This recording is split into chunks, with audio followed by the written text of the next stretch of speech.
Welcome back to the Bird Brief. This is Stephanie Jenkins Aslett, avian ecologist, giving you the rundown on the most recent happenings in birds, both in popular news and published research throughout the world. This episode falls in that spooky time of year. So in that vein, we are going to unearth the oldest known birds, talk about migration myths, even say the word neonicotinoid, and end with a murder mystery at 10,000 feet. So let's get started. First up, hot off the press, in October, researchers in Montana identified 2 new avian species from the Cretaceous period, dating back about 67 million years. These fossils were found in the Hell Creek Formation and reveal traits similar to modern raptors. Avosaurus darwini, one of the species, was comparable in size to a large hawk. This discovery enhances our understanding of diversity that existed alongside dinosaurs like Tyrannosaurus rex and helps us understand more about bird evolution. Next, neonicotinoids, widely used insecticides, have been found to negatively impact birds in multiple ways. They've been used since about the 1990s, and despite being initially deemed safe, and certainly safer than the organochlorides that were before them, their high water solubility and persistence in ecosystems affect birds' behavior, their health, reproduction, survival. Studies on 12 bird species showed reduced navigation skills, birth defects, and shorter lifespans due to these chemicals. And it highlights the need for thorough research on pesticide safety. Next, recent research debunked the long-held assumption that birds migrate to save energy by escaping cold winters.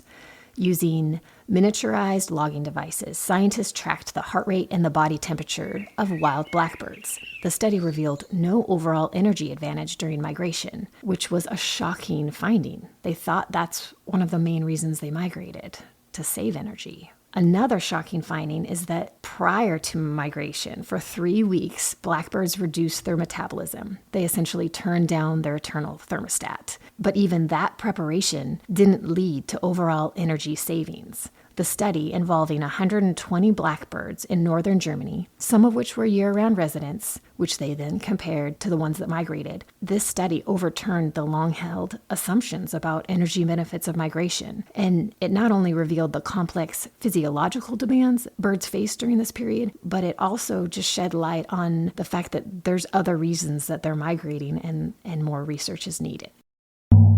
Next, a story about adventure and conservation. Bulgarian banker Stefan Ivanov and his son Maxim celebrated their birthdays by rowing across the Arctic Ocean to advocate for endangered marine species. Their journey, which lasted 33 days, aimed to set a record for the first rowing expedition to complete the crossing and to promote conservation efforts. And finally, the murder mystery you have been waiting for, that I've been waiting to tell you. Scientists tracked the migration of 8 gray plovers from the Wadden Sea near Norway and Germany to their breeding grounds in the Arctic. 1 plover deviated. The other 7 plovers were heading north.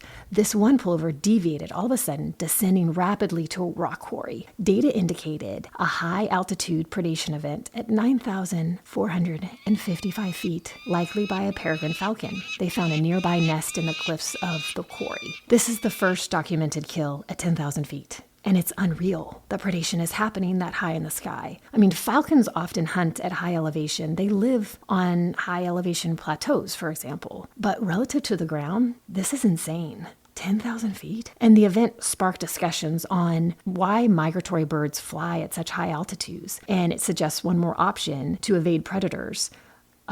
Amongst the more traditional thought of avoiding overheating. There are a lot of other birds that migrate at high altitude. Great snipes migrate at 23,000 feet. 23,000. I mean, they're as heavy as a banana, maybe 2 bananas. And they have the energy to get that high and then fly for hundreds, sometimes thousands of miles. It's amazing. That's it for this episode of the Bird Brief. This is Stephanie Jenkins Aslett, and thank you for listening. Please join me again in 2 weeks for the next rundown, or should I say feather down, of the birds we love.